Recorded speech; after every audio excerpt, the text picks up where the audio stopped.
and this here may be tough to you. Snack cake to me, yeah, more hostess. This been overdue forever. Asked me when it was dropping, said never. Should've made you cut the feta, but I designed it Freemason Margiela. What's goody, Shellitronnn here, the most spoke, no joke, and I'm back again with a brand new video, and I have some very big news for you here today. I think some of us may have called this happening. I think a lot of us called for this happening a lot sooner than this, but it's finally happened. So this tweet here from Ian Rappaport saying, sources, Panthers are expected to sit Cam Newton's shoulder now that they are out of the playoff race, and Taylor Heinicke is believed to be starting Sunday versus the Falcons. A move that makes a lot of sense. Cam is not practicing today.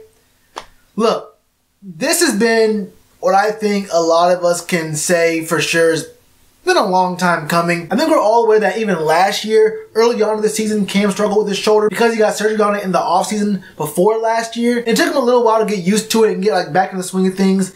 But that injury has still been kind of nagging over time. And we thought that situation was going to be over for this year. I mean, honestly, during the first 9 games of the season, Cam looked amazing. I mean, he has only had, 2 seasons where he's been over 60% passing completion. I mean, if you look at the stats, Cam was actually on pace to have a better year this year in the first half of the season than he was in 2015, his MVP season. I think even if he topped his 2015 season, he would not have done better than Patrick Mahomes. Pat Mahomes is on a whole different level this year. I mean, he's surrounded by a lot of different playmakers every which way. I mean, he's doing some crazy things, throwing left-handed, throwing flip passes, putting the ball through there. But even with that in mind, Cam was set to have a really, really great year. But then the Steelers game happened in Week 10, the 9th game of the season, where this happened.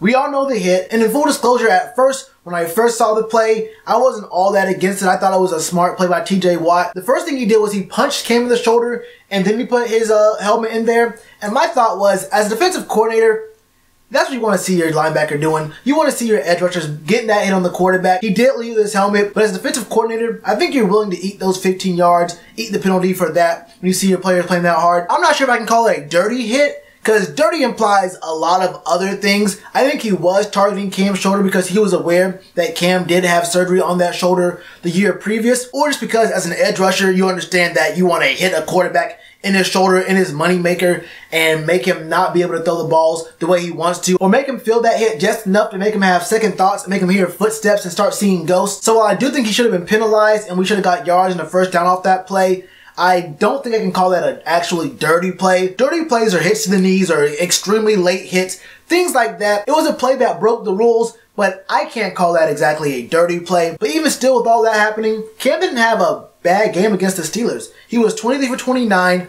2 touchdowns, 1 interception. He was 79% on his passes, and although he didn't even crack 200, he got sacked 5 times in that game. I'm not sure if I can put Cam even in the top 5 for who had a whole responsible for that huge blowout against the Steelers.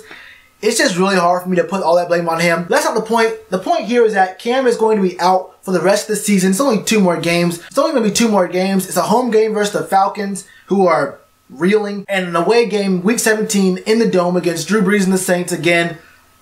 Now, Drew Brees is a mere mortal away from the Dome, but when you go to New Orleans, when you're in New Orleans, a whole different Drew Brees comes out.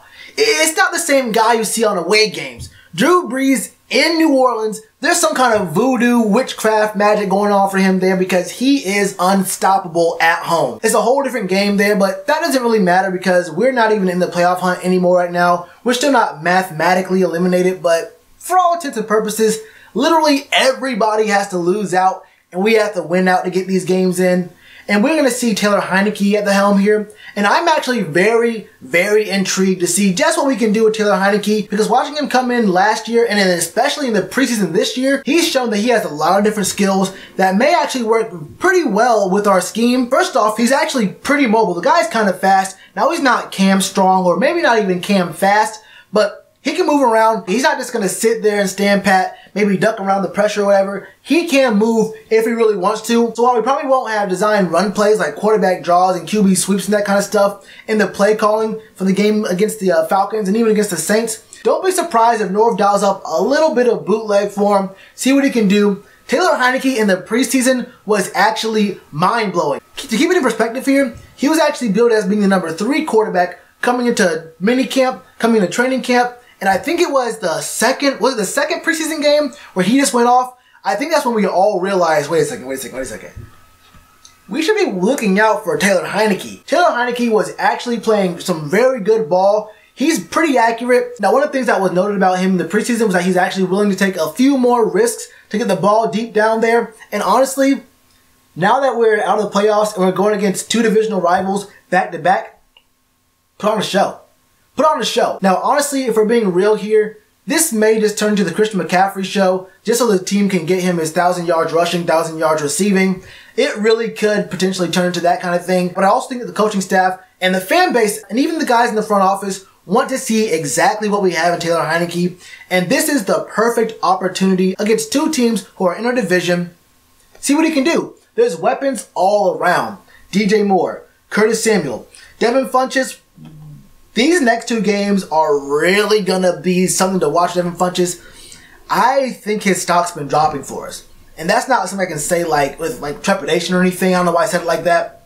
I think it's pretty clear that Devin Funchess' stock with this team is steadily dropping. I'm not even sure if we offer him anything to stay next year. I think we just cold drop it. I just don't see us retaining Devin Funchess next year unless it's on the most team-friendly deal in the history of the NFL, and I don't see that happening. I think there's going to be a team that's pretty weak at wide receiver who can find some good use out of Devin Funchess. I just don't think it's here at the price he's probably going to be getting in the open market. And that's all fine and dandy, but if you'll allow me here for just a second, I don't usually do this, but I just want to ask a question here that may seem like I'm reaching a little bit, but it's a legitimate question that I feel like I need to ask. Did Ron Rivera keep Cam Newton in all those games knowing he was hurt, knowing that his throwing motion was looking kind of weird, knowing that his quarterback was in pain? And we all know all players in the NFL are, at this time of the season, everyone's in pain, everyone's hurting, everyone's getting those injections to get rid of the pain and whatnot, or doing what they can to push through the end of the season. But when it's your franchise quarterback hurting, and it's his throwing shoulder that's the injured part of his body, don't you just shut that down a little bit earlier and say, okay, maybe this season isn't really our season. Let's preserve our franchise quarterback and not keep exposing him to potential hits and keep making him use that arm to throw when he couldn't even be in the game for a Hail Mary situations. He couldn't throw the ball down the field 45, 50 yards. I mean, it just seemed to me like Coach Rivera was doing more to save his job than save his quarterback. And that to me just feels a little bit dirty, because if you watch the post-game presser after that Saints game, if you watch Cam when he was asked about sitting down and was he too hurt to play or could he go, he didn't outright say it, but you could just tell the way he was answering the questions. You could just tell from the wording he was using, he was not against getting benched. I feel like he's been feeling like he has to play, and honestly, I think he understood that his shoulder was dead weeks ago. And I just feel like as a coach, as a front office, you have to protect players from themselves, because players aren't going to say they want to be out the game. Like, they're not going to say, take me out, coach, unless they're actually physically unable to walk onto the field. But I think it was obvious to most people watching Panthers games, even to non-fans of the Panthers who don't watch Panthers games, they could see that Cam's throwing motion was not it in that Saints game. And it's looked bad for a while now. And I just feel like if Coach Rivera was 100% positive with his tenure and his future with the Panthers, if he knew for a fact he was going to be back next year and beyond, he probably would have sat Cam a little bit earlier. I don't want to accuse him of putting Cam in traffic to save himself, but that's something you have to ask yourself as a fan of the team, or as someone who watches football in general, because that's how I felt about Andrew Luck years ago. He was obviously hurt, and they had to take him out for a year and a half, 2 years, to get him back and ready. And he's playing a lot better now. He's playing like he's one of the best quarterbacks in the league. He's outplaying Tom Brady. He's probably a top 2 or 3 quarterback in the AFC. I think he got snubbed for a Pro Bowl spot. But that may also be something we can consider with Cam. Do we consider sitting him out for a full season next year, letting him get a full year of rest on that shoulder, and come back in 2020 in a contract year and see what we get from him? I'm not sure. That's my final question to you guys. Let me know in the comments below. And you already know to do that like button.